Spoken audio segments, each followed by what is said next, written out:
Yes. Well, welcome to the Call to Farms podcast. I'm Timmy, the homesteading agent, joined by my lovely wife, Sophie. Hey, friends. Sophie was sprinkled with soil. And this is a very special episode. We are on location in Gilroy, California. We are interviewing both Jonathan and Debi Kerrick. They've been instrumental in my life growing up. And so this is going to be a little bit of a different episode because we're going to be doing an interview and you're going to get to learn a little bit more about them and a little bit more about where I came from.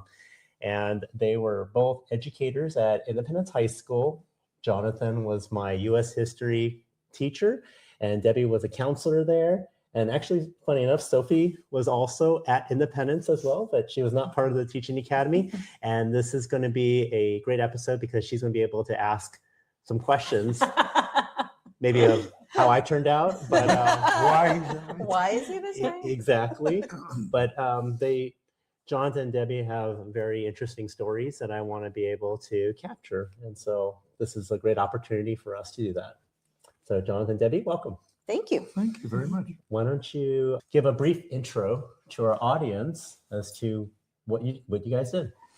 At work? Yeah, for work. Okay. Well, both of us were educators. Mm-hmm. And I started teaching at one high school in the district. Am I not loud enough? And when they opened the high school that they graduated from, Independence High School, I was able to be there on the opening day, first one. Yeah. And matter of fact, I got the first teacher key. And over the course of time, we've had fabulous experiences with a lot of people, and some of them we hang on to. They think they get away, but they don't get away. So they keep coming back. So they've been a part of our life, and that's one of the things that's amazing about education. And how long have you taught? I taught for 34 years, 30 years at Independence and 4 years at Piedmont Hills High School. Okay. And Debi, how long have And you? I joined Independence High School in 1985 and spent the vast majority of my career there. And my last 6 years were at another school in the district. So I was a teacher for part of my career, and the last half of my career, I was a guidance counselor. Sidebar comment. I was her master teacher when she was a student teacher, and that's the last time I've been the master in this whole relationship. So I was the master teacher, and that's how we I just connected. hung around. Yep. Excellent. Okay, well, let's go ahead and start back where before you started teaching, Jonathan, because this is where we have a special relationship, a special bond, and that comes from the military, from the Army. You were my U.S. history teacher. I love the stories you taught. But why don't you talk a little bit about your service to our country, serving in Vietnam, and how that led you to your teaching career? All right. When I graduated high school, it was in 1965. Yes, that's a few years ago. And I started to attend San Jose State University. Mm-hmm. And at that time, the war in Vietnam was warming up. Mm-hmm. And as I started in college, there was a draft for young men to serve in Vietnam. And the draft was run, at least most of the time, with a lottery system. And kind of like bingo gone crazy. They put 365 little balls in, spin the cage, and they'd come out. Yeah. Well, I had started college, and as initially indicated, they said there was going to be no deferment for going in because of being members of college. And I had just started college, and I decided, wait, I'd like to finish this college thing. And what if my number comes up high? And I'll talk about that in a second. And so I added ROTC, Reserve Officer Training Corps, to my repertoire, a diversion that I hadn't planned. And I thought, well, that way I could at least finish college. Yep. And if I went in, it would be as an officer, so at least I'd know a little more, not necessarily a lot more. And it turns out it was probably a good idea. My draft number came up 6. Wow. out of 365. Oh, My birthday, happy birthday, you're not going to war. So I finished college, and I didn't know where I was going to go. Teaching was one of the options that was out there. Okay. Partly because I had a history teacher who was also a veteran. He was of the Korean War, Mm-hmm. and he was one of two especially teachers that was very inspirational to me. Mm. And he told the story, and I got a love of the story. And as I've mentioned to both of you and my students, if you like history, it's because you got somebody that taught you the fun of the story, the interest of the story. Yeah. And so his story was a draw to me, and he was an inspiration to me, and had some impact later on in life as well. Mm-hmm. But I went to Vietnam after graduation, and I was commissioned as an Army officer. Mm-hmm. And so by the time I went to Vietnam, I was an officer. I was a first lieutenant at that time, and served my time there. And I suspect you might have a question or two on that. Well, I do. So did you get to select what to do? Like what branch of the Army? You got to request, Okay. and you being a West Point graduate know how that works. Yeah. You get to request, and then Right. the needs of the service is what determines it. Yeah. And actually, I decided there was a good chance, because Vietnam was a pretty ongoing Mm-hmm. numbers factory, that I wanted to pick a combat arm Right. as I think my first choice, and then a couple backups. But I suspected if I went combat arms, which I did, I went into armor. Yeah. And so I was sent over. I was given orders to go to Vietnam as an armor officer. I didn't end up necessarily fulfilling those orders in the way they thought or I thought, but Mhm. that's what happened. That's where I started, in the 11th Armored Cavalry Regiment. You kind of left us on a cliffhanger there. Then what do you mean you started off as an armor officer, and then you ended up doing what kind of work? I was given a subset of orders to go to a school, psychological operations school. Oh, psyops. Okay. really? So I was in psyops, yes. Nice. So my orders to Vietnam read that I was going to be in Saigon, Mm-hmm. and if I had golf clubs, I could bring my golf clubs so I could use them. I go, that's not a bad war thing. Wow. I didn't bring them. Okay.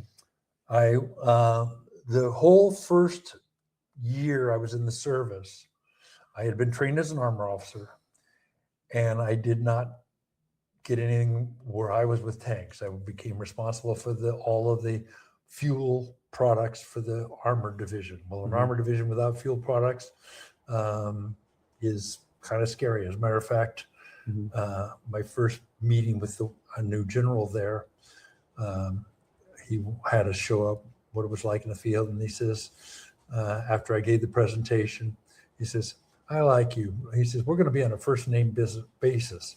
And he says, what's your first name? I said, Jonathan. He says, fine, I'll call you by your first name in private, and you can call me by my first name, General. Well, after that, he had me in his pocket.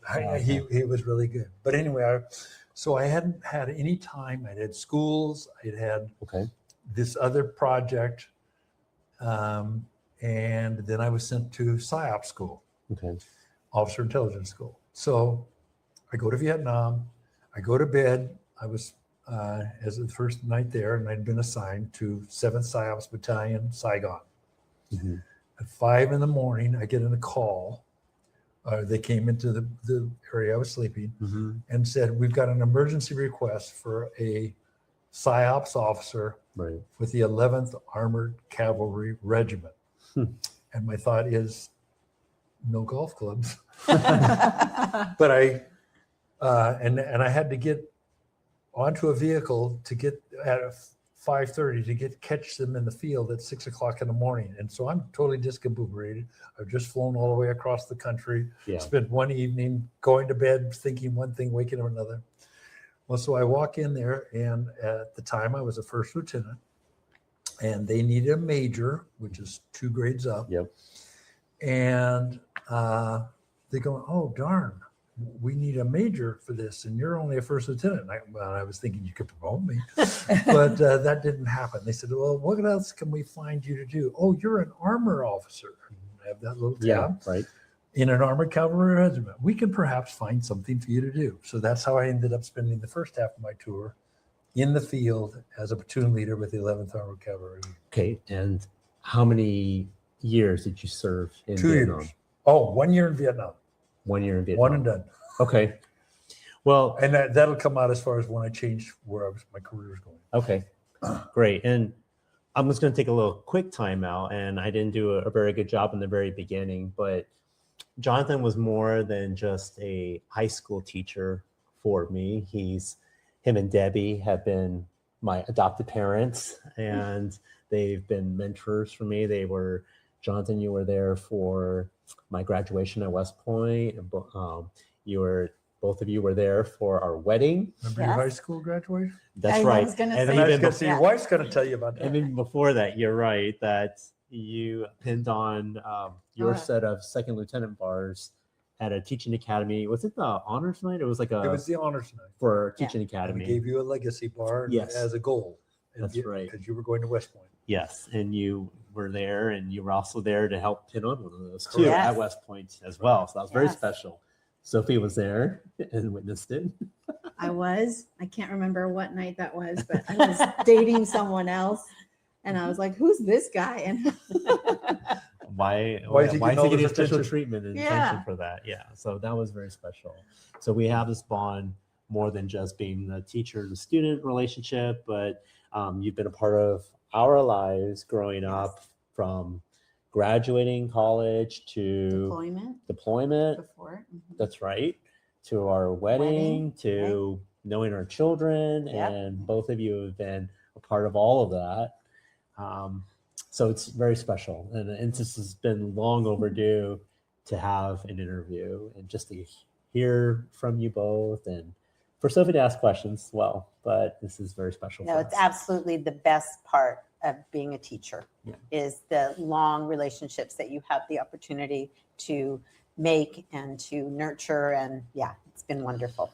And I know you have a lot of stories from Vietnam, but I do want to just highlight the fact that you did serve. And I know I'm very grateful, and Sophie's very grateful. Her parents were refugees. They fled Vietnam Yes. with the fall of Saigon in 75.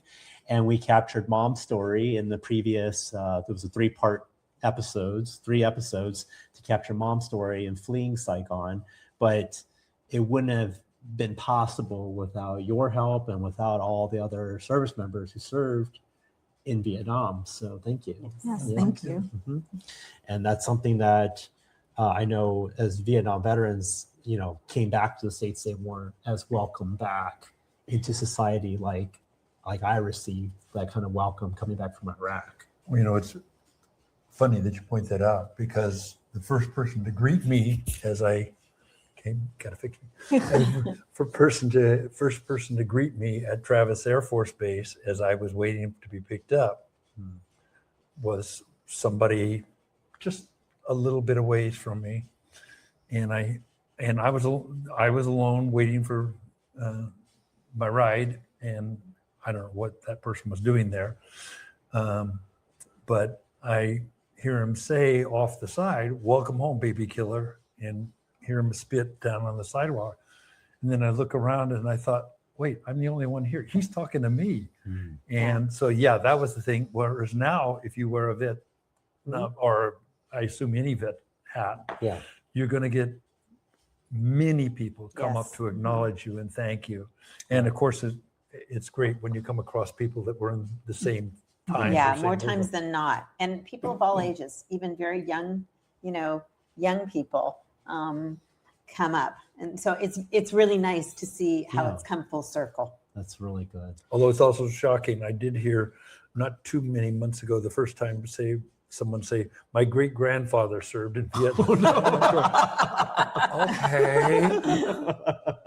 Well, so Jonathan, based on your experiences and time served in the military, how do you think that shaped you into becoming the teacher you became?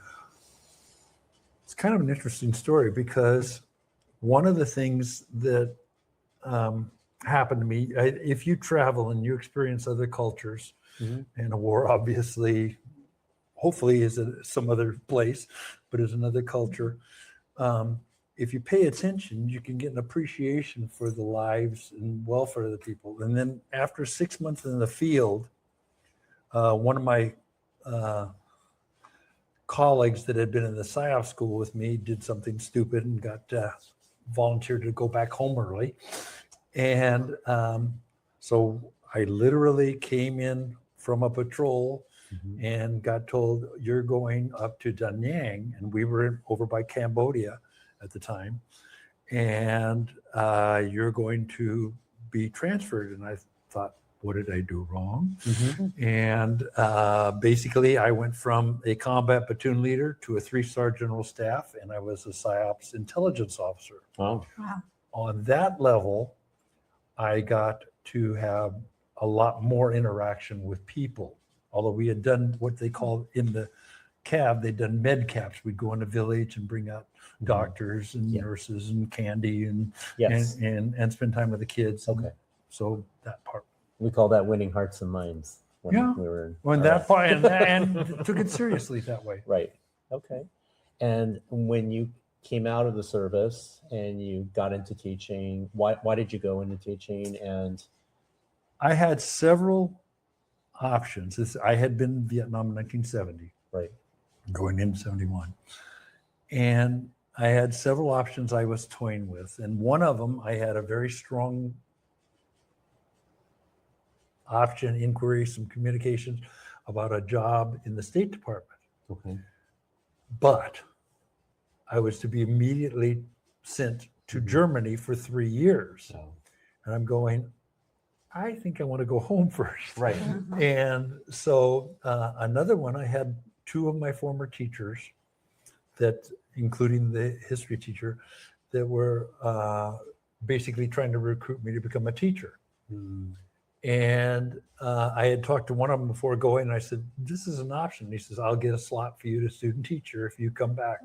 And he actually put in a letter, and I got released a little bit early so I could start school. And I thought, well, I'm going to give this a shot. And I have liked kids, still like kids. And even though my kids are older than kids now. Yes.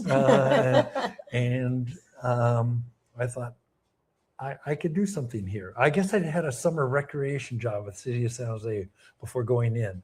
And I really liked working with these kids as a recreation leader. So that was a draw. Was that before you? Before I deployed. The summer after I graduated, before I went under active duty, I was a recreation leader at Thomas P. Ryan Elementary School. And that's one that I had gone to as a kid. So it was kind of goes around, comes around. Okay. Well, you talk about being a teacher for 30 years? 34. 34 years. I'm sure you have other students that you've kept up with besides myself. How many are just on a handful? Oh my gosh. A bunch? No, it was a big handful. But, Okay. you know, as recently as, 2 days ago, we were at a retirement Yes. party for a teacher that I was kind of in an avuncular guidance role. He was a younger teacher. Obviously, I moved out for 20 years. You had the first key. Yeah, I got the first key. and when they remodeled it, I got the first key there too. I'm a first key guy. Anyway. I was wondering if you use any of that psyop training on the children. That's what I'm thinking. I'm trying to. Well, winning the hearts and minds. But Yes. honestly, you know, one of the things, and this came out at somebody else's retirement party, and he retired 20 years after I did. And he had some students come and speak, as we had some students at our retirement and party. And he had some students come and speak, and I hadn't seen these kids, and this group, most of them were 1989, so I hadn't seen them for more than a couple of years. Wow. And they're saying wonderful things about our wonderful colleague, and one of the bonds that I had with him is he had the same attitude towards kids and learning, and you reach them. And so I'm thinking to myself as we're sitting in an outdoor space and talking to go, I There's some know familiar this guy. faces. I remember this kid or something like that. Yeah. Well, it turns out I had 7 former students there, Mhm. 5 of whom said that one of the reasons they came to his was because they wanted to see me, which is Oh. like Aw. the gratification and just sitting there hearing that somebody, they're not going to get a grade boost out of doing it. They're not kissing up or something like that. Right. But sitting there saying you were the one, or you saw us as who Yes. we are. Yeah. You didn't see us as this kid, religion or gender or cultural background or any of that stuff. That's right. You saw us heart to heart, eye to eye. Yeah. And I thought that was my goal. Mhm. And as a good parent wants their kid to have the best opportunities, that's what I wanted. Yeah. And as at least Tim knows, I wasn't an easy teacher at all. You I weren't. I Yeah. only heard about Mr. Kerrick from my sister, who's 11 years older, and she always said Mr. Kerrick is the toughest teacher.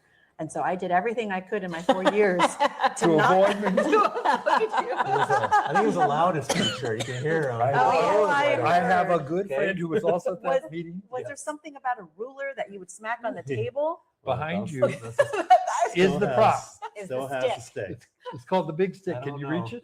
I don't know if that's allowed anymore in today's school. Oh, but, you wouldn't believe the stuff that I got away with. This is This was what my big stick. yeah.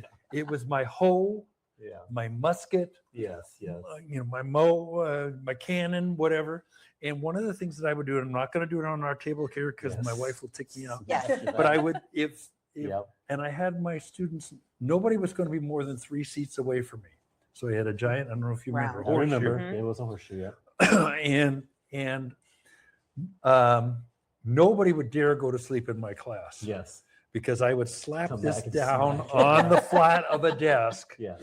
and then they're peeled off of the ceiling. And this thing became an institution. And each year, this is from 20 years ago, the last Wow. group of students would sign it. Tape Yeah. it. They'd take it, pull the tape off from the other class, and then a bunch of them would sign stuff on this. that's good. The first one got broken because a student tried to do the device one time and broke it. Oh man. Second one, it got, and 2 or 3 times it was taken hostage on senior prank Yes. days. Right. And one year, seniors in the last couple days don't necessarily return stuff. Yeah. Oh. Just put it somewhere. Yeah. I don't want to accidentally hit anybody, but it got kidnapped Yeah. and didn't come back. So that's actually the third one. It did come back years later. It's like, okay, I don't need it now. I did enjoy the way that you taught. It was you did have the horseshoe, and I don't know if it was because it was more of a Socratic seminar or the way that you taught, and being part of the Teaching Academy, which was a magnet program for those. Which meant that was not the school I was supposed to go to. I was supposed to go to a different school within the district, but I don't know if they still have it now, but I was able to go to Independence because of the teaching magnet, and you were in a finance program, I was in the right? finance Because you were supposed to go to program, magnet Piedmont, program, right? and I was supposed to go to Piedmont. But Right. I ended up staying at Independence. Yeah. But the teaching magnet was a really, really cool program where, man, it's been so long, but they would train us up to become teachers. And we even had an opportunity, I don't know, was it junior or senior year, where we were able to Go into the classrooms. practicum, Mhm. where you got to go to, during one period, go teach, and we would teach in pairs. And I remember teaching at a local elementary school, so that was really Yeah. fun. Mm. But the ability to, but we also had the same teachers, and it was like a family unit, which is Yes. why she got jealous because she was Sophia was part of the honors I was. block, and she was wondering how I got into humanities, and I said, well, I'm part of the Teaching Academy, and I was closer to Ms. Lambro and Sanchez, and she was wondering why. It's because I've known them for the 4 years moving up, and they were so scared. The honors kids were so scared, and so We'd only heard Serious. stories. yeah, Only lots of took stories. things so seriously. And Well, yeah, the it's logic fun for of us. the academy was such a tight group, Yeah, and the teachers were 150% motivated right. towards kids, and we all had the same philosophy about our kids. Now, and it applied to our other classes as well. Right. But I knew things about my students a year or two before I got them. They knew about me. We were known quantities, Right. known things. And that's why I say I was a hard teacher, but I also had the highest success rate of students in social studies. Mhm. Why? Because I dare you to try fail on me. Yeah. And they'd take it to heart. Mm. And so that's why it was good. And then you can work their little bodies to death. I'm sure, Debbie, you had a lot of good experiences as a counselor and being able to affect and change lives. Well, at yeah. the same I time. mean, sure. It was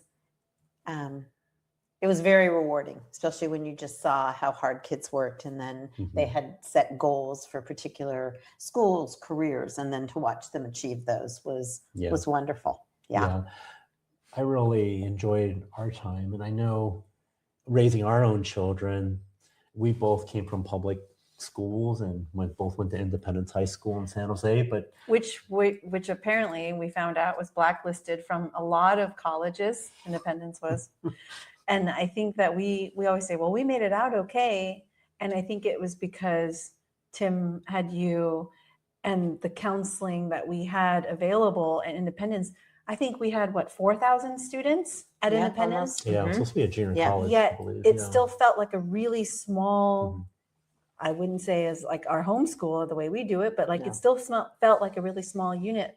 Even for me, I know I didn't have you, Mr. Kerrick, but I had Mr. Shin, Mhm. who was Right. the English honors that I got into in my 9th grade year. Right. And then he then moved into counseling too. And for the remaining of my 3 years, he was there for me. And I think that we turned out okay because we had your mentorship Right. in our lives during, I think, arguably like the most critical time Sure. of Yeah, our it is. lives. Sure. When you're transitioning, you have all sorts of hormones. I had a lot of family things going on and all the pressure, especially growing up Asian American, Mhm. to go to a good college Yes. and, making sure you hit, Well, I was- your GPA. And I was mad at Jonathan. yeah, you should talk about it. because I know the story that's coming. Because I am the eldest son in my family, coming from a Chinese family, and the pressure is real. Where I'm supposed to get A's so that I can get into, a good college. I did end up going to West Point and everything, but back then, junior year, it just felt like I had to get A's, and then Jonathan gave me a B plus. Not in a And- semester at a progress period, Yeah. I'll right? explain. And I heard about this for many years after. His dad was not happy.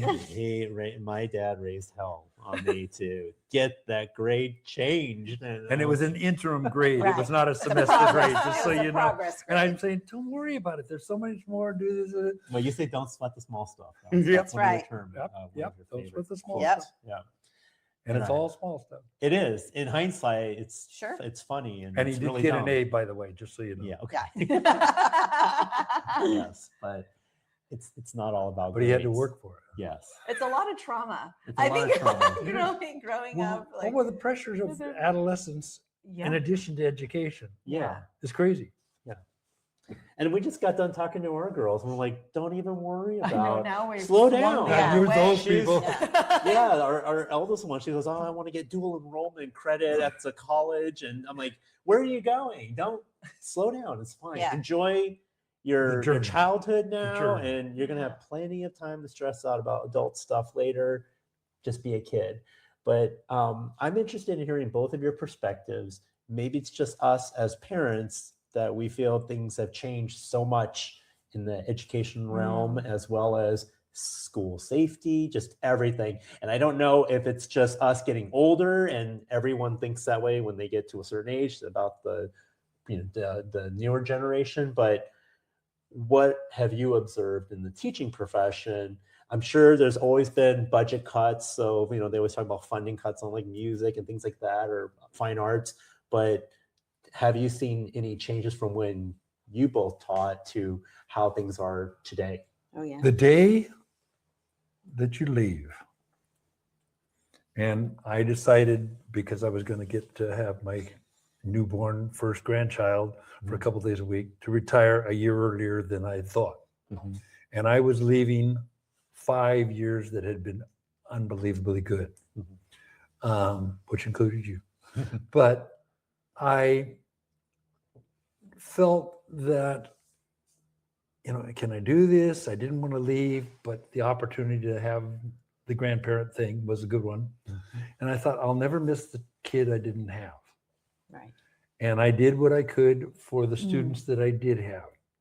And as we told you, and you asked, we have a numbers of students like you that have been here before who are still in contact. And you have no idea how special that is, because it's kind of like at this point to be able to say, okay, I mean, I don't know where I am now, but I can justify that it was worth the air I breathed. I touched people, tried to touch people, allowed them to grow as far as they could. Maybe worked them too hard, gave them a lower grade, but got to do that. And hearing now people in their 40s and 50s, and Yeah. a couple of them getting even But more. things have changed. No, I mean, we didn't- but watching you set this up, Yeah. and my wife and I both saying, I'm glad they're doing it. We're not doing it. But I remember back when it first started, all the media stuff, and there was, I Devices. believe it was called MySpace back then. Oh, Yes. Yes. MySpace was Yes. yeah, before a lot of them. Yep. And it became a thing. And I remember watching, as Sophia's indicated, we had a very large campus, but it was broken down into small sort of mini school type of environments. So you would tend to stay pretty much in one area with a certain group of Right. kids and teachers that you would bond with. But I'm watching kids sitting at a place where there's a lunch, and one's here and one's right over there. And I say, well, who are you talking to? And I'm talking to this one here. I go, they're right there. Why aren't you talking to them? Well, now with social media, and especially having gone through COVID Right. and the big Yeah. shutdown, Yes. and this screen here was all that people had as contact, including our grandson, who's a junior in college now. Wow. And it took a lot of His baby. Yeah. he's just taller than me. But it's the challenge for all elements. Let's say the teachers, the static of the background challenge to whatever you're trying to do with the kids, keeping them focused, keeping them going, keeping them concentrated on why you are Engaged. trying to do this to get to this, so they can get to whatever it is they're going to. You're fighting it. Parents are struggling. The economy, it costs so much more to do everything now. Yeah. And we have a somewhat disgruntled society right now. We're having trouble talking to each other. It's like, how do we take care of it? We can't talk to each other. So, and I could point out to you, Tim, because you're a combat veteran, you've been there. When you hear about another war, you always go, okay, I got through the one I did. I don't ever want to go to somebody else's war. Well, That's it's right. like, I wouldn't want to try and teach now, Yeah. because there are so many challenges. And I think the biggest challenge is on the kids, because for them, it's new, it's exciting, and it's a draw. But it's kind of like a game that my wife sometimes plays that I say is like a black hole. It sucks you right into it. And I think that's what they're fighting. And I see it impacting kids, even kids that get frustrated by it, because you don't FOMO, you don't want to be left out. And that's something we're going to have to figure out how to address, because the technology is advancing faster than at least my pathetic brain. It's like AI has amazing potential and amazing potential threat. Yeah. And we don't know. It's going so fast Right. Yeah. that we can't even decide what are the questions we want to ask. Yes. And so I believe that it's much tougher now. It's much tougher because of the technology and like cyberbullying and just like social Yes. aspect Those of it. things and the economic demands. Okay, economic demands. What about teachers themselves? Are they more restricted? Because I remember when teachers Was there a period of time where they're just starting just to teach the test because people had to just the pass standardized testing. tests? Well, order to get that was a funding for huge schools, pressure. There's or- always some huge pressure Okay. that's going to come because especially public schools are public funded. Right. So they want public input. Public input becomes a political issue. Yeah. What is the one that got me elected? I want to see that that's done in the schools. And it's a universal panacea. But as any teacher could tell you who cares about their kids, that one is different than that one. Mhm. And you've got to have some room to wiggle. Right. But they're still doing standardized testing in schools now or public Yes, schools? they do. It doesn't Okay. have the kind of pressure that it Okay. once did. I just remember that because now students, if they're still having to worry about that, on top of all of the pressures of social media and fitting in, especially during the age when I know I did. But let's add in the other thing there. Yeah. Now, I was also an AP teacher, advanced That's placement, right. Mhm. and an AP reader. And there were numbers of AP classes students could take. But our grandson and our oldest granddaughter, she's got 4 AP classes. Well, now it's hitting the universities because there's a boost. It's a college course taught to high school students. Okay. And they get a boost depending on their score level of either grade or certain classes they don't have to take or this sort of stuff. So Right. there's a whole inflation factor Right. that's Oh. clobbering the colleges. And now they're talking of all things of bringing back the SAT, which were removed because it was Yes. I seen remember as, that. prejudice Yes. for this group or that group or Yeah. whatever. Oh, Yeah. So now hadn't we've got to heard of figure out a new Yeah. system, and there's a lot of pressure on that. So, and unfortunately, I think sometimes politicians look for quick, easy, defined, smooth, lay it out, got a test, it's got to have the answer, it's good. Well, no, that doesn't allow the difference to this one and to Yeah. that one. Yeah. Mm. And same thing going back, trying to find something that they got rid of because it had one problem, but it's better than what they think they've got now with the other problem. And I don't know, and I'm not going to have to come up with the answer, so I'm good on that. Did you experience in your career where you had, more leeway versus other times? Were there Before times? standards. Okay, it's like, did they have someone actually come in the class and watch? And do you have to get your Well, they do lessons that, but I mean, like I approved, or- remember, I was in later career. Additionally, I was a trainer for things that Okay. were going to be for other teachers, and so Yes. I'd get special training, and then I'd be a trainer facilitator. Okay. And I remember one program, and I won't go into it because it was a good program, but and took the training along with another teacher and our principal. Okay. And he was a military background, a Marine who wanted very simple, straightforward things. Yeah. And he saw that this thing that was designed to facilitate a particular kind of lesson, a new introduction of a concept or theory or action, whatever. And it was really good. But he says, well, every lesson should be that way. Well, that's impossible. It doesn't apply. And I remember he was doing that. And then he had to come judge me as I taught one of my classes while our supervisors did it. And then he had to do my evaluation. And then he said, well, you did this good and this good, but here you missed the point and you didn't do this and that and do this and that. And my jaw's dropping down and I go, I thought I did exactly what I was supposed to. Well, the 2 other people said, no, he was right. I had done what I want. You want it to be something that it's not designed to do. Mm.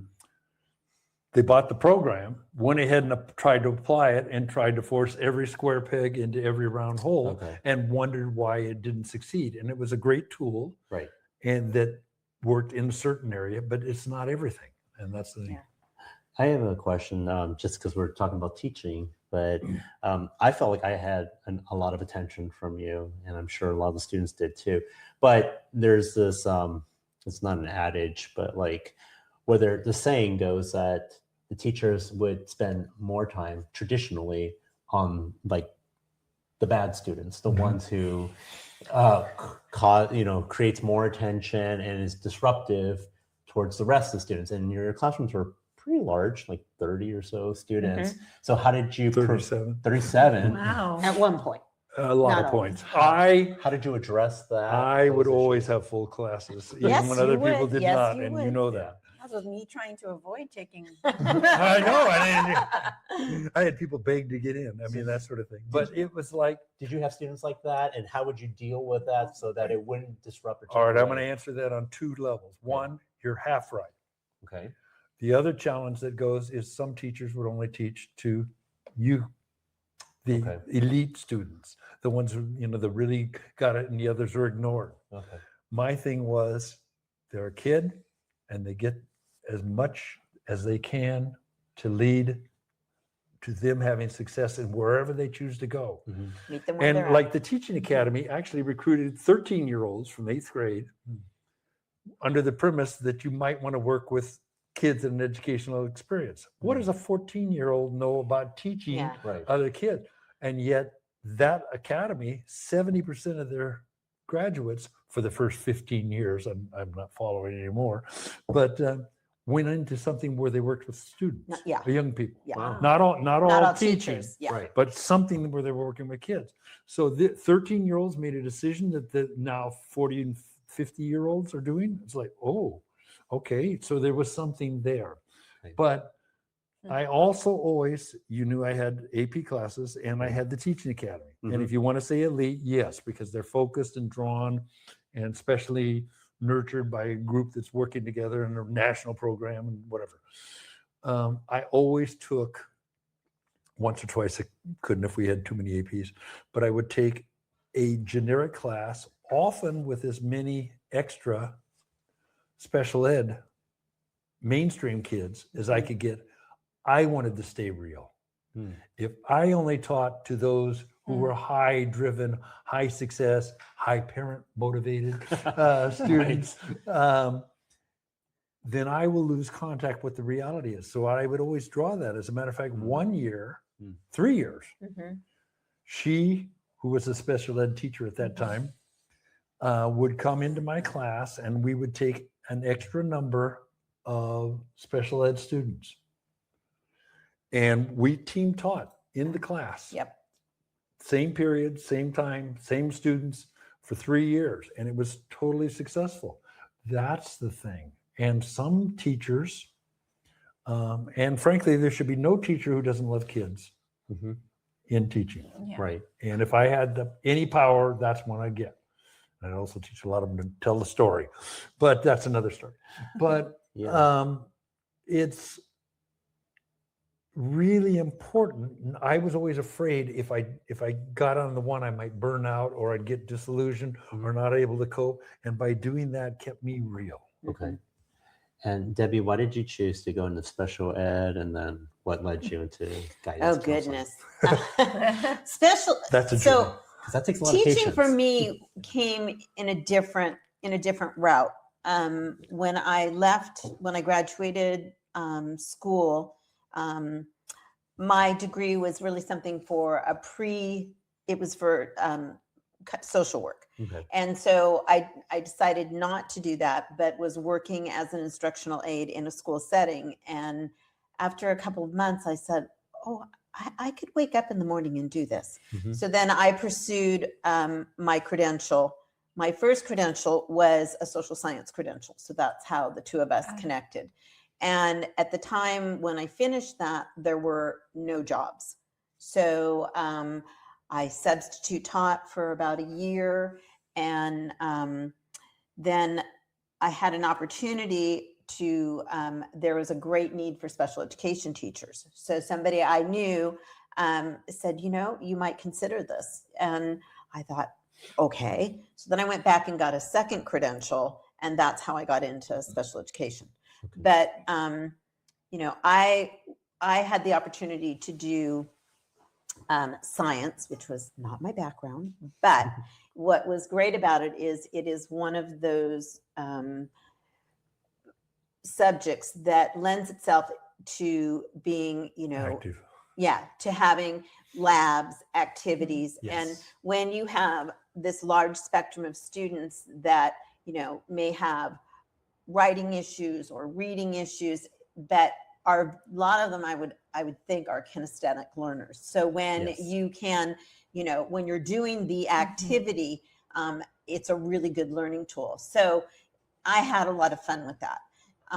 So I did that. And as a special education teacher, you have what you call a caseload, which is to monitor the educational plans for the students. And you usually would start with the student in their freshman year and you would follow them through all 4 years. So you really get to know the student. You get to know the families because you're meeting with the parents annually or more, depending upon whatever the need of the student is. And I really loved that interaction. So I decided about halfway through my career to go and get a third credential and get my the credential that's required for counseling. And so as an academic counselor. And so I did that concurrently while I was actually for a year or two while I was actually counseling.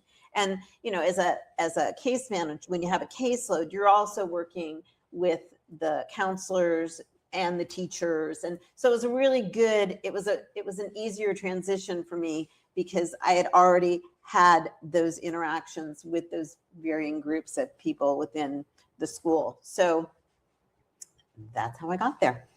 And did you see have a lot of success stories from students? I'm sure that not all of them went to college, but did they do trades and other things? Like Yeah, I mean, my own personal belief is that, you know, we put a lot of emphasis that everybody needs to go to college. And I feel like when I need my plumbing fixed, I need somebody who knows what they're doing. Right. Electrician. And if we've looked at what a plumber makes per hour plus the benefits, it's a very honorable profession. It is. And so I really feel like, you know, we don't always guide students to, you know, I could have a student who maybe was not the greatest reader, but intuitively could look at something and figure out how to put it together and make it work. Yeah. That's a skill set I did not have, Yeah. but it's a valuable skill set across so many different occupations. And one of the other things she did, and as you two I know understand, sometimes certain groups of parents try to direct their students to grow and go into a particular profession. Yep.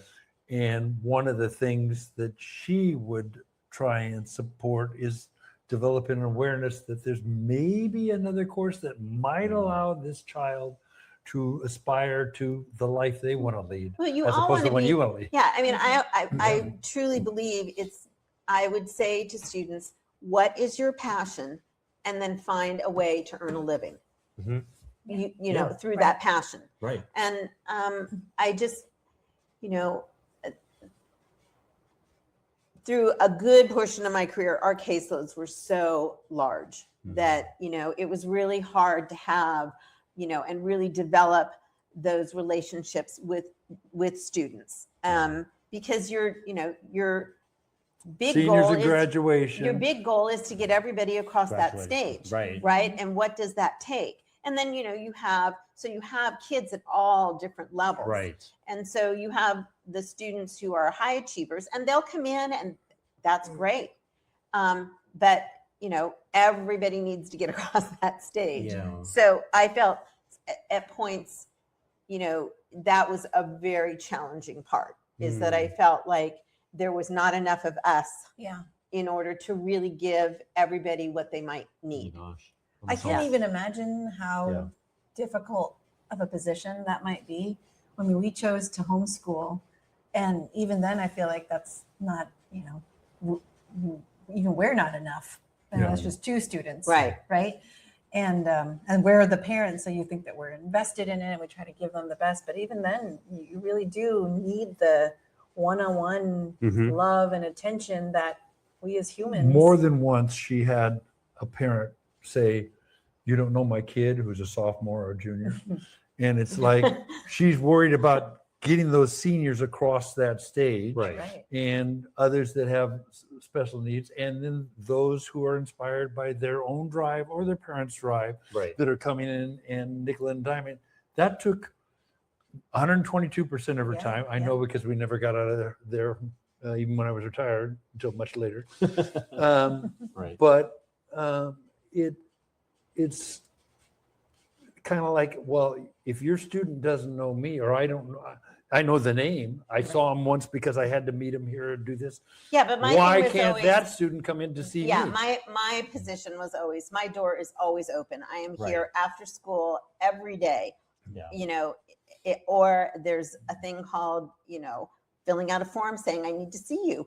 I am always here. But to some, your child needs to also be somewhat responsible for their own journey, Yes. and letting, if you have a need, nobody in their life is a mind reader. So they need to learn to articulate what the need is and then figure out who can help them with that in order to resolve it. I had dinner with one of my best friends. She was part of the finance academy back in high Mhm. school, and her partner works at Stanford, and she will literally have parents. She told me there was a mom literally like on the back of one of the students at Stanford and speaking on behalf of the student, telling the person on the other side of the desk at Stanford how she wanted things to be run. And I'm like, this is happening now. And she said, this is not just one child. She said, there's Right. many students at Stanford University whose parents are, But I they're would not always speaking say, up for themselves.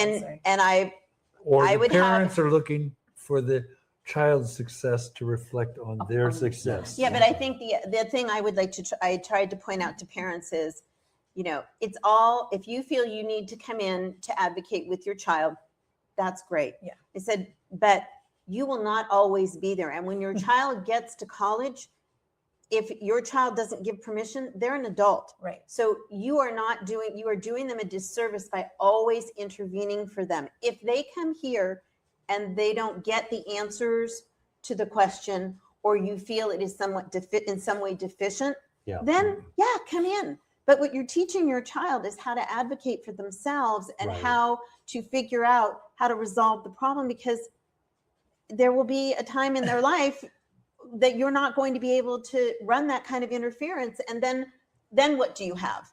Can I use you two as an example? And we refer to you as our Jamaican children.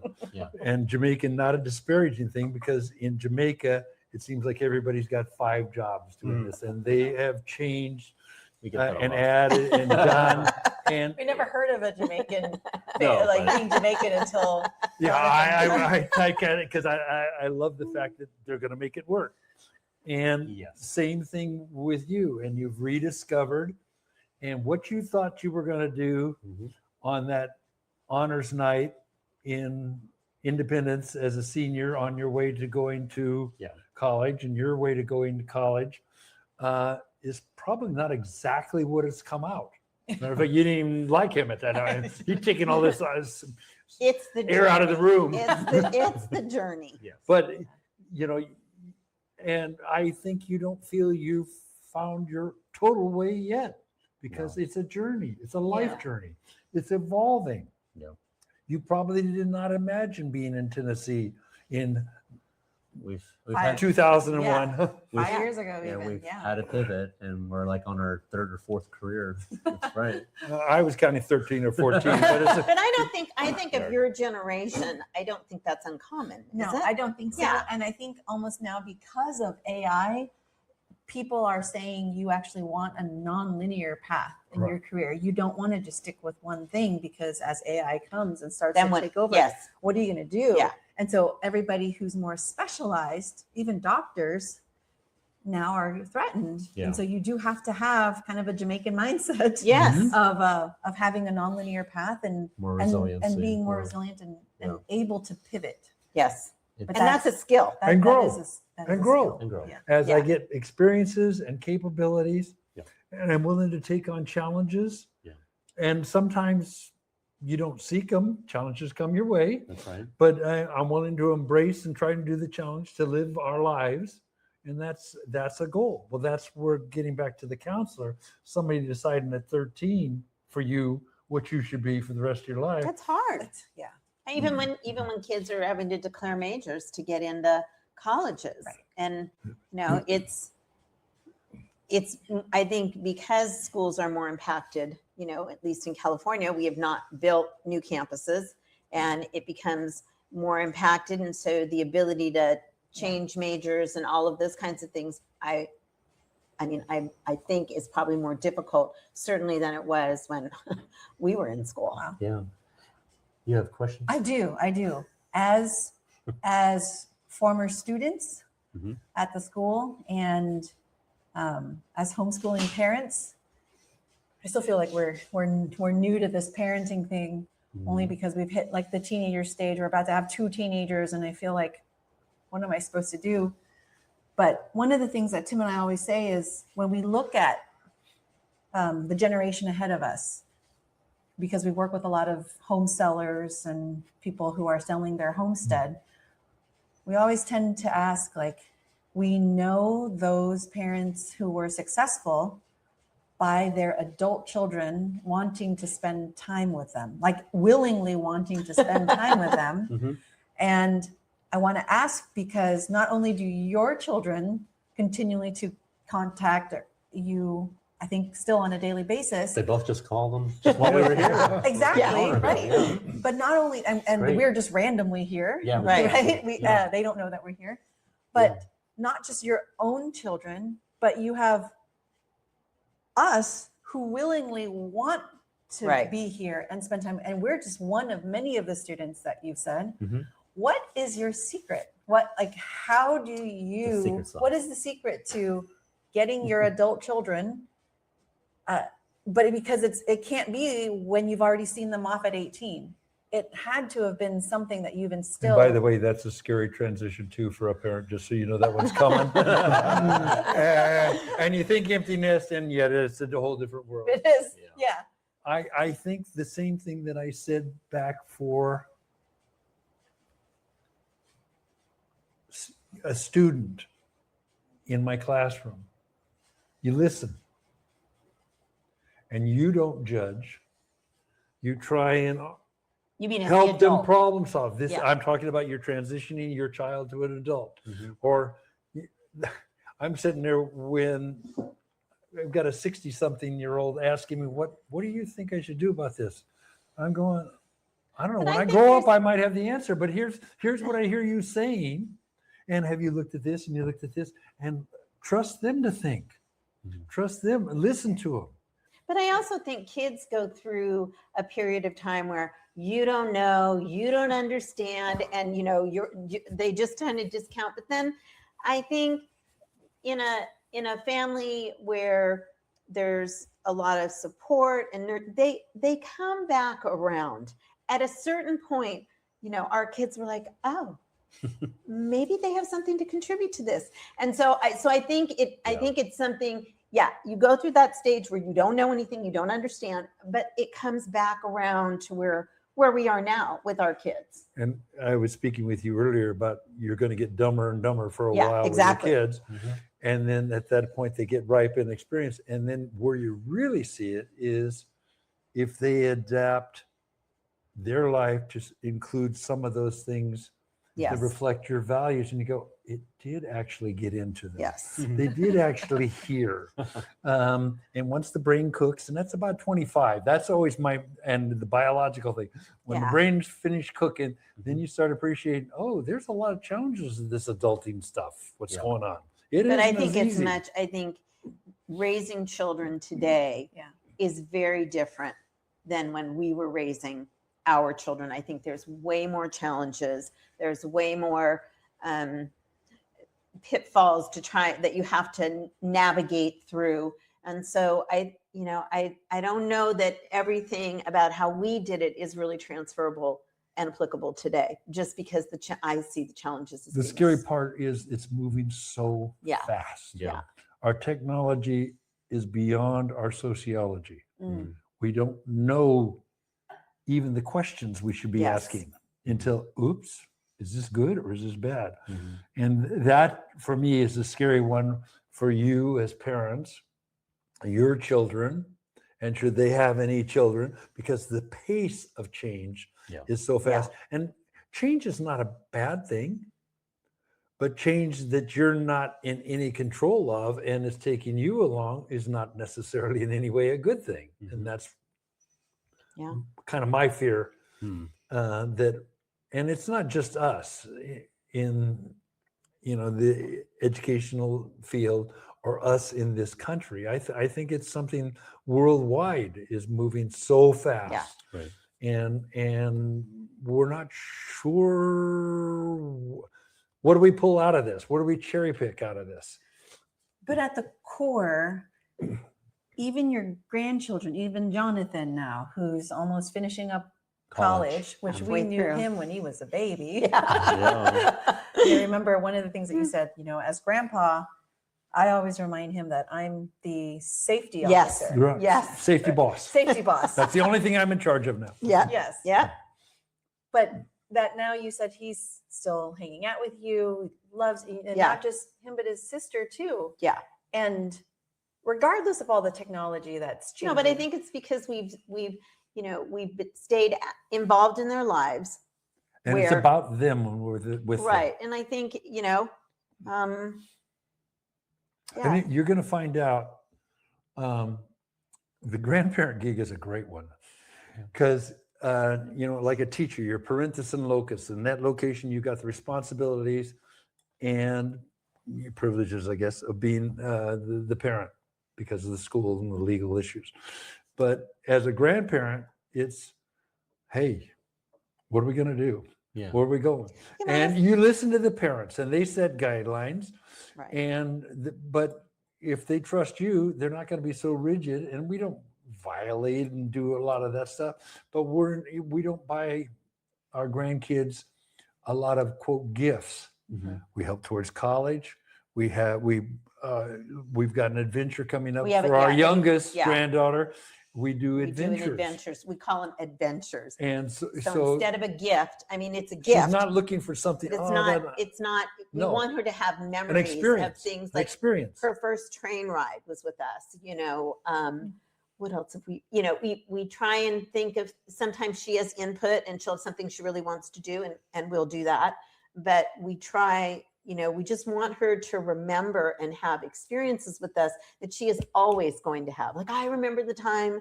Well, remember, and I'm going to say, we've got a trip coming up in Sunday. Mhm. We're going back to Hawaii. Mhm. Our son's family is going. But the thing that would have hooked me if there was nothing else was I used to play a game when we lived in Healdsburg, and you guys had both been up there. Mhm. And I would take our youngest on what I call jungle walks. Okay. Her one request is I want to get with Lolo, that's my grandparent name, Yes. a jungle walk in Hawaii. So if you think I'm not up for Yeah. it, I'm on that, man. So Yeah. we're doing that And stuff. we So know, and how important is that? Mhm. do you remember we came to pick her up one weekend and she said, I wrote you this Oh, note. yes. And so she's, has pictures on his note. But the thing that really touched my heart was that she said, when I grow up, I want to be a grandparent just like you are. So Aw. we know that what we're That's doing, sweet. has made, and she's 8. So, we Aw. know that we have made an We impact. reached And that's- something. yeah. You can't ask for anything more than that. You're doing something right. Yeah. That's exactly what, and we just love you both so much Mhm. for stepping into our lives and Tim's life, and our children. Our children call you Lolo, and they call you Banana. That's Nana. right, girl. Natalie. Yes, that is a great story. And one of the things that I always remember is, we've taken multiple trips to Healdsburg to visit you. Yes. And that's near the Napa, Sonoma Yep. Valley area, And sold their house. That's right. San I Jose. did help you Yes. sell your house too. right? Thank you. But one of the adventures you took our girls Yes. on was, well, one of the many, Yeah. was the blackberry picking Yes. off the Right. side of the Road. road. That's right, Yep. yeah. And it's something that when we do now in East Tennessee, because we have these Yes. wild blackberry shrubs, they're Yes. not as good as the ones in Healdsburg, not as sweet at all. But Very you seedy. remember learning to transplant one? Yes, you made Yes. one for- Yes. we did, and we planted up in Pleasant Hill Right. and started popping up in the backyard. No. But that was one of the fondest memories we've had, just Sure. picking and the adventure that we've had together, and we miss it. And Yeah. we just want to thank you for that, because Our pleasure. we Yeah. don't have another set we just have, Yes. Yeah, and then mindset, but Yeah. and Tim's even parents as are an around. even as an adult, I love the fact that I would. Well, actually, you were the one that would call me because I still am terrible at picking up the phone and calling you. But even if it's been months, there's no judgment as to. I never No felt that. expectation. Usually that No. told me Yeah. that there was something going on. I needed to find out if you needed to hear from me. Yeah. And most often that you were right when you called me because Yeah. it's been some time, like, oh yeah. And you have always been that ear for me so that I could just either vent or just let you know what's going on in my Yeah, life. it's And so important. you've always been there. So thank you. Well, thank you. Yeah. Jonathan's appreciate very good that. about that. So how many years has it been since you officially retired? 20. 20 years? 20 My gosh. already? But you two are like busiest couple that I know. We In can throw terms- out all the good countries, guys. Well, in terms of travel, I was like, wow. We like, were trying, I we wanna had do wanted that. to record a podcast with you. And it's rare that Tim and I are both out here Yes, in the at Bay the Area same at the time. same time. Usually one's back and the Right, other right. kid. And then She brought it up, and I said, and I they're was not like- even here. he's They're on like, a I cruise. really don't think that they're here because they said they're going to do a bunch of traveling. And I was Yeah. like, can you just ask? You and see caught if us they're in the gonna- Got us Yeah. right in between. Right in the middle there. Yeah. But all the places you've been to, like, what's the most interesting place you've been to? If you'd asked that question before this one, Okay. her answer would have always been Bali. And we Yeah. had a phenomenal Ooh. time. Because we went there in like Bali. 96 before it was Oh. And my answer always would have been the the next one. Oh. Yeah. Since the thing I'm going to talk about, and I'm going to try and recruit you guys on if you want to talk, is we walked the Camino de Santiago. Oh, that's right. You told me. And we walked it goes to what used to be Land's End before they discovered there was 2 more continents out there. Right. And it was the further west point It's Portugal, on, right? Or- well, Spain. It's Spain. actually Oh. it's a part of Spain that's over Portugal. Okay. And we had been through Spain, and most of it goes through the Pyrenees. Keep it straight. And most of it goes through the Pyrenees. And you would sleep in hostels. like youth hostels or with a backpack, and she's not built for a backpack for 2 weeks, or weeks, so. Yeah. And but one of the trails, there's like 6 major trails, and there's a big religious thing, the 15th of July, it just happened, that goes to where people go to Santiago. But it's the most amazing thing. We decided we would go through Portugal because neither of us had been to Portugal. So we had the experience of walking through 2 Yes. countries, Hmm. Portugal and part of Spain. Awesome. And I'm the walking fool, and she's the reluctant but happy warrior. Yes. But you can't go and do that and be not have it touched. impact Yeah. you in an amazing level forever. Yeah. I can't tell you how many people have talked to us about it, and Some of I'm going to proselytize because you will not be the same after you do that. And it's not the religious part; it's you are there every day. You're walking through people's backyard areas, like a little path, like out our here, and you're walking through people's backyards, and they'll applaud you, Yeah. or you sit on a just to get your bearings at a little tiny hamlet. You're sitting by a fountain with a Stop. statue, Yeah. and a woman comes over the car. You guys need help? Are Are you, you do okay? you need anything? And she's speaking Galatian, which we didn't speak, but we managed to get it across. And she just wanted to look out for. Yeah, people were wonderful. We had, as a matter of fact, one experience. We had a company that ported our luggage, so all we were carrying when we hiked was just a small little day pack. So we had gotten in early, and many times our dinner accommodations were like in our hotel, or they'd be like next door on the same street. This time it was someplace else. So we thought, okay, we have some time. Let's just go see if we can figure out where dinner is. So we go into this little coffee shop, and we ask them if anybody speaks English, and the gentleman It was says he actually a doesn't. bar. Was it? Whatever. He said he didn't speak, but there were some English speakers that would be able to help us. So they gave us directions to where our dinner place was. They knew the place. And so, we go, and we're kind of winding our way, and it was like down a street where you couldn't couldn't really see see it. it at the bottom. So we go into a store across the street, and the woman is saying, "Oh, no, you're almost there. It's just down the street." But when we get outside the building, the gentleman says the same thing. It was one of the gentlemen that was sitting in the group of English speakers, and he wanted to make sure that we found our way, but he didn't want to intimidate us, thinking like, "Oh my God, somebody's following Earlier us." on, before that, I had told Debbie, because when you're traveling somewhere where you are the outsider and you have no knowledge of, I said, "There's a guy following us." And that's the alert, the safety boss.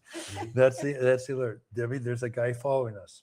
And we went into the store off, and they're describing this restaurant. We still can't see it. I mean, it's over and It's down. just down.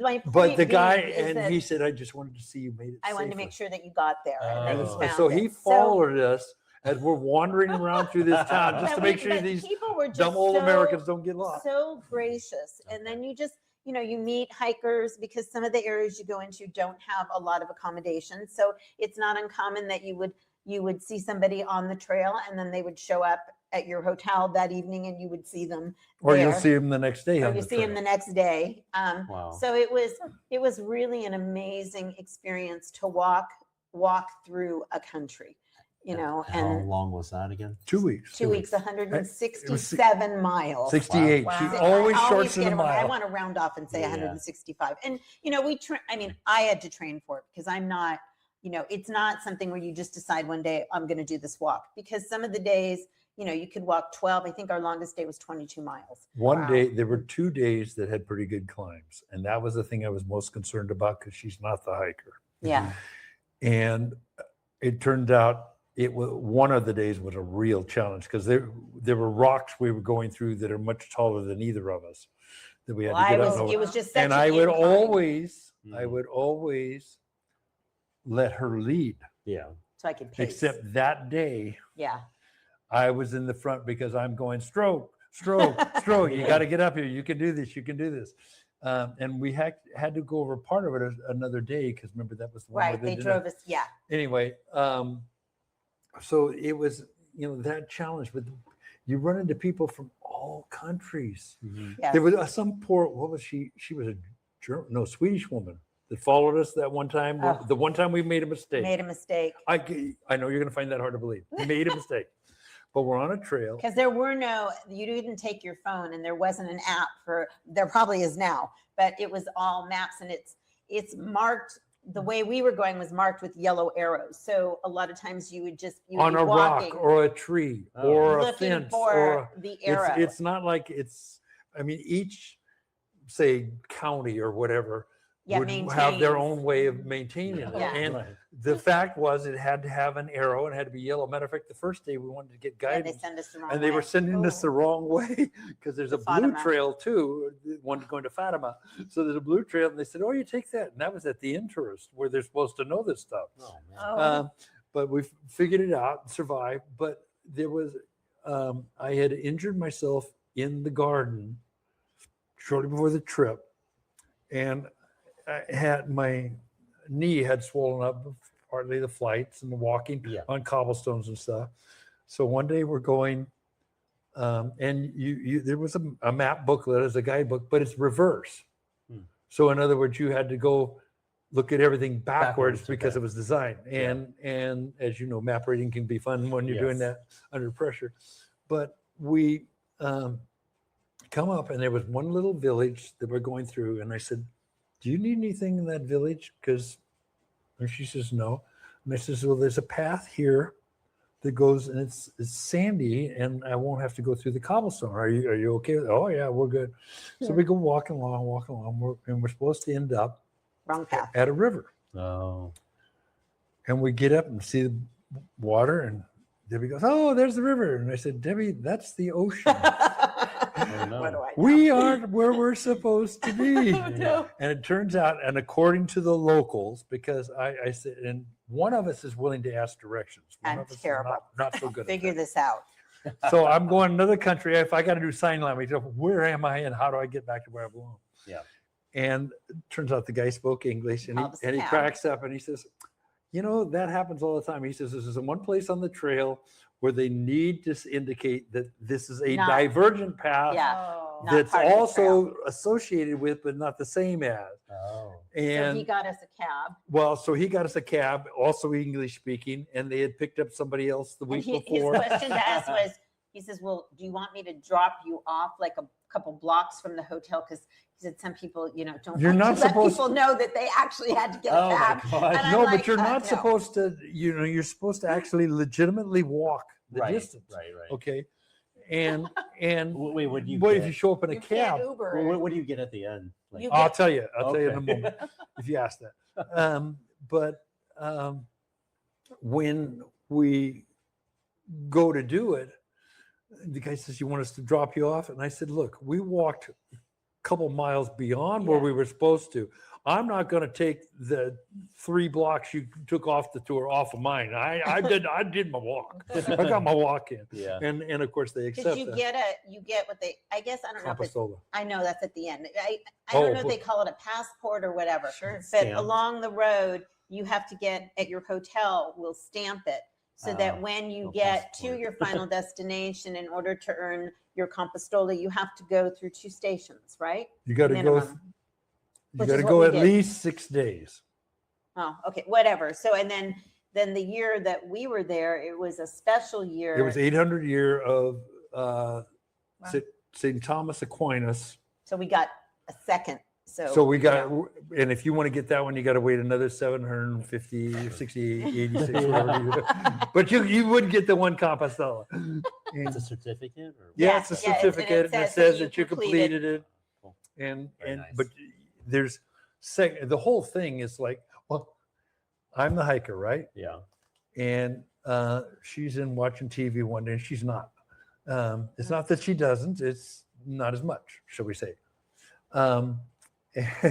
And she says, I'd like. She watched a movie on TV, and I'll let her tell you about it. And she says, I'd like to walk the Camino of Santiago. And I said, have you any idea what you're asking for? I said, that is a huge walk. Well, the movie was what drew us in. right. And then the adventure was actually doing it. And, nothing, you asked, nothing will ever top that as far as I can see. What Yeah. about the movie? Interesting. So the movie was called The Way with Martin Sheen. No, Yeah. and one of his Emilio Estevez. Oh, And it's a story about a man whose son begins that journey. And I won't give it all away. It's worth watching. It's worth if you ever watching, even but contemplate doing it. He went through the Pyrenees, right, in France. Mhm. And it's very rugged. And they were either staying, in In like hostels or dormitories, or they were sleeping outside. And I went, no, and no. So we decided that wasn't going to be the way we were going to Well, go. we hadn't so been to Portugal. So we decided to do Portugal because we hadn't been there, but also the accommodations were, they were nothing fancy, but they included breakfast, and we did what they call half board. So you got breakfast and dinner was included, because I felt like at the end of a long day of hiking, I don't want to have to figure out like where I'm going to eat and Yeah. what I'm going to eat. So this way they just sit you down, and the meal is usually a prefixed meal, and nice. it was And great. then you'd have breakfast the next day. And as I say, I was walking this thing on a game knee. So I'd always make a little sandwich, because if I had to have Advil, which I Sure. didn't have too much time, but you make it as part of the breakfast. And You you just go walk through. and eat. I didn't finish the story. Just the one thing about the digression. Oh, okay. The woman from Sweden Yeah. Oh yeah. followed us. Oh. And I saw her walking along, and I thought, well, she's just doing the thing. And So- then we discovered we were on the wrong A couple spur. days later, we No, ran no, into it her. wasn't till the second to last day. Oh. So it's 10 days later or something like that. She went to the ocean too. Well, she went to the Yeah. ocean too. And She's we like- finally saw her on the trail again. Like, oh, I was so worried about you because you went off, you followed us. And I said, that was a bad mistake. But she managed to find her way, and Yeah. she was safe and on there. But it's also something we would see single women or a couple of women Oh. walking along. It's Now safe. that was when, but that's what year did we do that? 2014, yeah. something like that. So I mean, I don't know Yeah, now, 13 but was Antarctica. but it was definitely a trip of a lifetime. But and you a want to wonderful submit experience. your Jamaican standards. That's the one you want to get in. Well, I was wondering, you were gonna recruit us for what trip?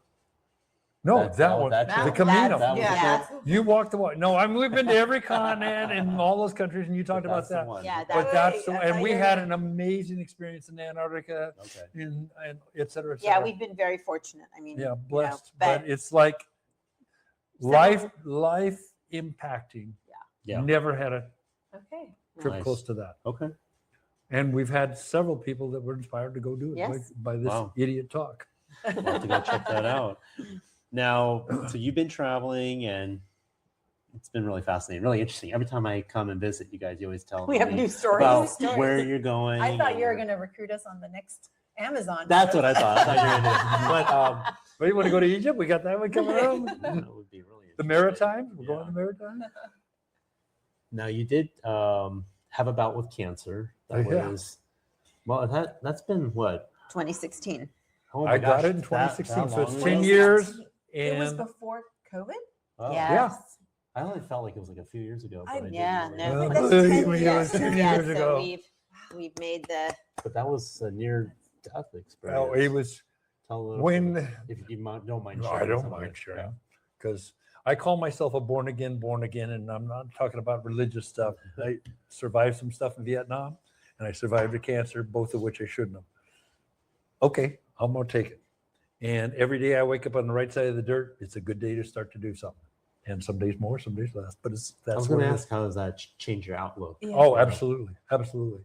Mm. Well, she was 7'2" when I got the cancer because we were alone up there. That's one reason why we're down here in Gilroy now, closer to family and that reality. And we're helpful now, but eventually we may need the help kind of thing. But as you know, Yeah. but unfortunately not yet. Mhm. But it's when I asked that it took, first of all, they did tests and they told me over 200 things I didn't have. Okay. Now what's, and I had ascites. So I was swelling up at one point. One of the doctors said, well, now you know what it's like to be 9 months pregnant. And I go, well, I'm not sure I want to do that. But, So your belly was Yeah. oh yeah, it's- my yeah. kidneys, it was not shutting down the kidneys kind of Okay. thing. Uh, And because I wasn't eating, anyway. how long had it been? It was very fast. He'll tell you. Matter of fact, yeah. He can tell you the exact I can date. tell you June 29th at 3 a.m. in the morning is when it hit. And it was kind of like somebody took a car flare and shoved it right here. I can touch the spot right here. Mhm. And I remember when she woke up, I said, boy, last night I thought I had the big one, but I guess it went away because short period of time. Within a few days, it started really going Swelling. bad, really going Yeah. bad. Okay. Yeah. And the pain was indescribably good.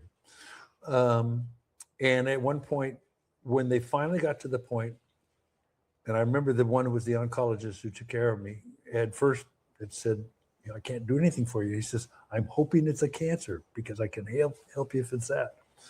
But it ended up, and he became my doctor. And in our guts, we all have a virus that and I had a common cancer, a lymphoma. It's one of the more common cancers, unfortunately. All cancer sucks, sorry. yeah. But it's normally not super fast going. But if this virus gets on it, it goes at warp speed, is how they described it. And I asked the doctor, okay, what stage am I? 1, 2, 3, 4. And he says, I'm going to tell you, it's called stage death. He says, if we can get it and get the right stuff, we're going to get you out of this. If we can't, there's nothing we can do. And there was a matter of days. And when they finally got it and they took biopsies, and the first biopsy, and there's only one place that deals with all of greater Northern California, the fine tuning on the stuff. Was And- it experimental? The No. drug? No, No. it's Okay. just a very There's rare so many combination. different, and it's almost like when they do the testing, if I remember correctly, they're not testing for what it is, they're eliminating what it's not. Right. So they have to so it's not like the test when they took the tissue sample, I think it took 9 or 10 days to get the results back. because they had to grow it. So- And the first one, they hadn't taken enough, so they had to take another one. In the meantime, I'm not sinking. I am. Yeah, he was in the dropping like a- hospital when the doctor came in and said, we know what it is and we know how to treat it. And then it took 14 hours to put it together. And one of the things I remember, and there's, and believe it or not, there's some humorous things about the chemo, but we won't go there. But one of the constituent things they called Red Devil, and I called it Red Death, because if they accidentally pierce the side of your vein as it's going in, Yeah, it's got to it'll get kill you. directly into the vein. and when they put it on, they're wearing full hazmat Oh my suits. goodness. Oh my gosh. So it's like, okay, this is encouraging. This is going to make Yeah. me better. In what But he way? responded really well, and Yeah, he's and been in you know, you remission have for- long-term effects. Yeah. It takes a long time to heal. But what have I been able to do in 10 years. with this wonderful child here these last almost 10 years? On her mom's 99th birthday, I will be 10 years cancer-free. That's April 4th. Well, that's amazing. Yeah. And how long was that fight for that period? You know, of time? actually, I mean, it doesn't seem short time, but they Mm-hmm. started August 12th, the first chemo in the 20 hospital, 2016. 2016. And my last chemo. history, my last chemo was December 7th, a day that will live in infamy, famey, Yes. because this is a good one. Yes. So that was the last chemo. So, and then the other thing was I was announced in remission on her mom's birthday, which is the 4th of April. So Oh, okay. um, So less than Wow. a year. tying the story, yeah. So it was Yeah. like, Wow. that's why he said, there's no stage, it's stage death. If we can get it, we can do something. And where was that? You said there was only one hospital that. No, there's No, only no, one the lab. lab The that lab. tests all of the really exotic Oh. Yeah. So- cancers for all of Northern California. So how does that change on your outlook now after that scare? I mean, clearly you moved. Well, Um, yeah, honestly, I just think it's added. Coming back from Vietnam, mm, you know, and I was pulled out of the field one way, and I had been there and seen it and done that, and you know what I'm talking about. And then I'm on a 3-star general staff, and you also know how that's different than being a platoon leader in combat. yeah. But I got to see stuff, and as you know, Mhm. there's stuff I had that were secrets back then that are still secrets. Remember the book? Yeah. And it's like, that's 7,000 years ago. Why would that be? Right. But so I felt I got a whole new chance because literally I lost people that distance apart Yeah. from me. And why? And I told Debbie, why me? Not in the woe. Why did I get a good break? Why did I Right. get a good break with the Yeah. cancer? Why did I, you know, and Yeah. that's that why me for me is that attitude. Yeah. And so all that did is reinforce it. Hmm. Wow. I don't know where to go from here. There's been Well, a we've lot of covered a things that lot. We've been, yeah. Yeah, we it's kind been of a whole great. history. I didn't read my questions. they No, said. we don't have to go through I the think we questions. covered kind of covered a everything. lot of things. Yeah, we did. We didn't get through any of the SAT questions. Okay. I Well, know, which were last minute. The advice didn't come. were there any other questions that you wanted to ask?